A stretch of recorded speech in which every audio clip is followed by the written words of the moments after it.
जय श्री राम प्यारे बच्चों, स्वागत है आप सभी का दोबारा से आपके अपने YouTube channel Saraswati education centre. तो बेटा हम लोग कर रहे हैं अपना इकोनॉमिक्स 12th का chapter basic concept for macro economics. बहुत धीरे धीरे हम लोग चल रहे हैं बट हम लोग कंप्लीट कर लेंगे, ठीक है। तो आज हम उसी को कंटिन्यू रखेंगे बेटा, और एक और बेसिक कॉन्सेप्ट हम लोग आज क्लियर करेंगे। नाम है नेट इनडायरेक्ट टैक्स, जिसको हम शॉर्ट फॉर्म में NIT बोलते हैं। कैसे नेट इनडायरेक्ट टैक्स कैलकुलेट करते हैं, उसके क्या क्या कंपोनेंट्स हैं, और बेटा उसको हम क्यों कैलकुलेट करते हैं। तो आज की क्लास के बाद आपको ये सारी चीजें क्लियर हो जाएंगी। तो बेटा क्लास स्टार्ट करते हैं, बट क्लास स्टार्ट करने से पहले एज यूजुअल अगर आप लोग मेरे चैनल पर पहली बार विजिट कर रहे हैं तो सबसे पहले चैनल को सब्सक्राइब कीजिएगा। वीडियो अच्छी लगे तो अपने दोस्तों के साथ शेयर कीजिएगा, वीडियोज को लाइक कीजिए और वीडियो पर कमेंट कीजिएगा। तो ठीक है बेटा, स्टार्ट कर लेते हैं अपनी आज की क्लास।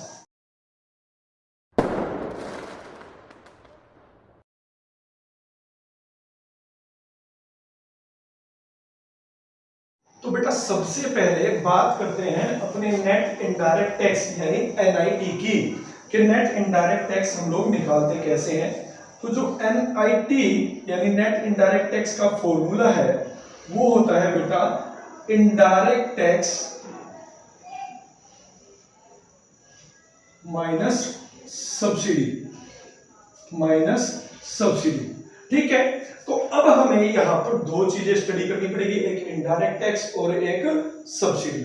यानी हमें पहले पता होना चाहिए बेटा इनडायरेक्ट टैक्स क्या होता है, फिर हमें पता होना चाहिए सब्सिडी क्या होती है, और हम इनडायरेक्ट टैक्स में से सब्सिडी क्यों घटाते हैं इसकी बात बाद में कर लेंगे, ठीक है। तो सबसे पहले बात करते हैं इनडायरेक्ट टैक्स की। इनडायरेक्ट टैक्स कौन सा होता है बेटा, which is imposed by the government, जो गवर्नमेंट लगाती है on production and sale of goods and services.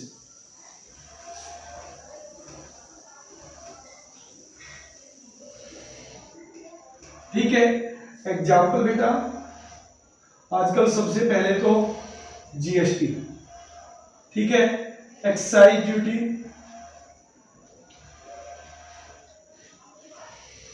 VAT, ये सब आपके एग्जाम्पल है किसके बेटा, इनडायरेक्ट टैक्स के। क्लियर है। Indirect tax are those tax which is imposed by the government on the production of a goods and the services, और उसके बाद सेल्स पर भी ये टैक्स इंपोज किए जाते हैं। अब इसके फीचर क्या होते हैं बेटा, इनडायरेक्ट टैक्स में जो बर्डन ऑफ टैक्स है बेटा, it can be transfer from one person to another person.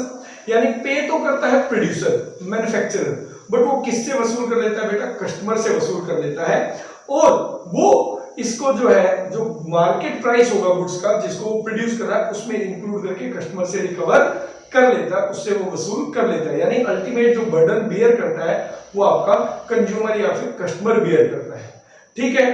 तो इसमें यहां पर हम कहते हैं कि जो मार्केट प्राइस है, आप पढ़ते भी होंगे, उसमें लिखा होता है इंक्लूसिव ऑल द टैक्सेस। तो उसमें सारे कौन से टैक्स इंक्लूड होते हैं बेटा, इनडायरेक्ट टैक्स इंक्लूड होते हैं। क्लियर। अब बात करते हैं सब्सिडी की। सब्सिडी क्या है भैया, सब्सिडी जो है मॉनेटरी हेल्प है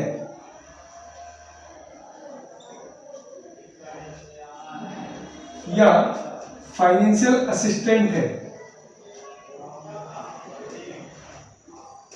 फाइनेंशियल असिस्टेंस सॉरी, ठीक है, which is given by the government to the producer, ठीक है, जो कि गवर्नमेंट देती है किनको, प्रोड्यूसर्स को।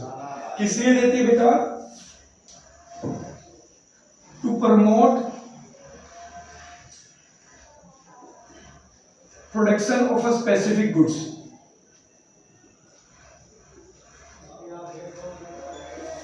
किसी गुड्स का अगर प्रोडक्शन बढ़ाना है तो भी गवर्नमेंट दे देती है, ठीक है, या एक्सपोर्ट प्रमोट करने के लिए भी गुड्स सब्सिडी प्रोवाइड कर देती है। किसी गुड्स के एक्सपोर्ट को प्रमोट करना है तो भी गवर्नमेंट सब्सिडी प्रोवाइड कर देती है। सब्सिडी मॉनेटरी हेल्प है which is given by the government to promote production of a specific goods और export of a goods. Clear? यहाँ पर जो सब्सिडी है वो यूनिलैटरल ट्रांसफर है बेटा। यूनिलैटरल का मतलब क्या है कि गवर्नमेंट देती है प्रोड्यूसर्स को, बट उसके बदले प्रोड्यूसर किसी तरीके की कोई पेमेंट नहीं करता है। तो सब्सिडी प्रोड्यूसर के लिए बेनिफिट है, ठीक है। और जो आपका इनडायरेक्ट टैक्स है वो एक प्रोड्यूसर के लिए खर्चा है। तो उन दोनों को जो डिफरेंस है इनडायरेक्ट टैक्स माइनस सब्सिडी वो बनता है नेट इनडायरेक्ट टैक्स, ठीक है। तो यहाँ पर हम इसको क्यों स्टडी कर रहे हैं, अब बात करेंगे हम लोग। देखिए बेटा, सबसे पहले जो एक प्रोड्यूसर है वो गुड्स और सर्विसेज प्रोड्यूस करता है with the help of factor of production, ठीक है। एक एग्जांपल लेकर चलते हैं। मान लीजिए we have to produce a shirt, ठीक है। तो शर्ट प्रोड्यूस करने के लिए we need factor of production, these are for land, labor, capital, entrepreneurs, ठीक है। land, labor, capital और entrepreneurs.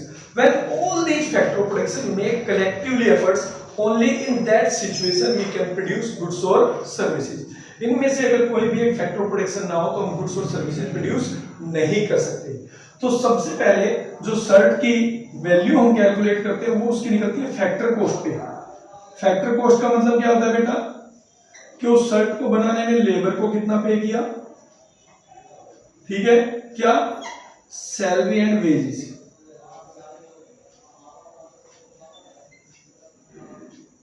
लैंड पे उस पे कितना किराया लगेगा यानी रेंट,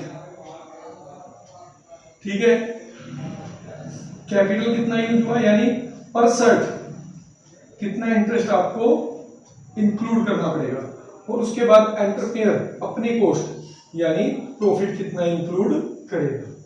मान लीजिए एक शर्ट को जो बनाने में फैक्टर कॉस्ट आपका लगता है वो लगता है बेटा 100 रुपीज, वो लगता है 100 रुपीज। तो ये आपका बन जाता है फैक्टर कॉस्ट, ये आपका बन जाता है फैक्टर कॉस्ट। बट जब आप उस शर्ट को मार्केट में बेचने जाते हो, उस प्रोडक्ट को मार्केट में बेचने जाते हो, तो गवर्नमेंट उस सेल पे इनडायरेक्ट टैक्स इंपोज कर देती है। मान लीजिए इंपोज कर दिया आपका 50 रुपीज, ठीक है। तो ये आपका है net indirect tax, net indirect tax. तो दोनों को मिला के जो बनता है वो बनता है बेटा मार्केट प्राइस, यानी मार्केट में आप कितने में इसको सेल करोगे बेटा 150 में सेल करोगे। तो market price is equal two factor cost plus net indirect tax, ठीक है। तो मार्केट प्राइस में टैक्स इंक्लूड होते हैं, और ये चीज हम निकाल रहे हैं बेटा नेशनल इनकम कैलकुलेट करने के लिए। ये सारी चीजें हम नेशनल इनकम कैलकुलेट करने के लिए सीखते हैं, और नेशनल इनकम जो कैलकुलेट की जाती है बेटा वो की जाती है फैक्टर कॉस्ट पे। तो फैक्टर कॉस्ट होता है बेटा market price minus net indirect tax, market price minus net indirect tax. और अगर हमें नेट इनडायरेक्ट टैक्स ही निकालना हो तो ये बनेगा market price minus factor cost.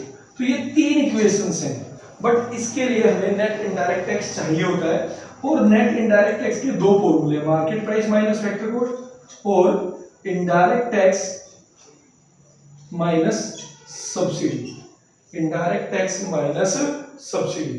Clear है? यहां पर नेट का जो मतलब होता है it is difference between indirect tax and subsidy is called net indirect tax. तो हमें नेट इनडायरेक्ट टैक्स इसीलिए कैलकुलेट करना है ताकि हम फैक्टर कॉस्ट को मार्केट प्राइस में कन्वर्ट कर सके और मार्केट प्राइस को फैक्टर कॉस्ट में कन्वर्ट कर सके, और इसका फॉर्मूला होता है बेटा indirect tax minus subsidy. Clear है? तो this is all about net indirect tax. अब इसका जो नेक्स्ट कॉन्सेप्ट है बेटा जो इस चैप्टर में रहा है वो है net factor income from abroad, ठीक है। तो नेक्स्ट क्लास में हम लोग उसको भी क्लियर कर लेंगे, और उसके बाद स्टार्ट करेंगे हम अपनी इंडियन इकोनॉमिक्स। तब तक के लिए बेटा जय श्री श्याम।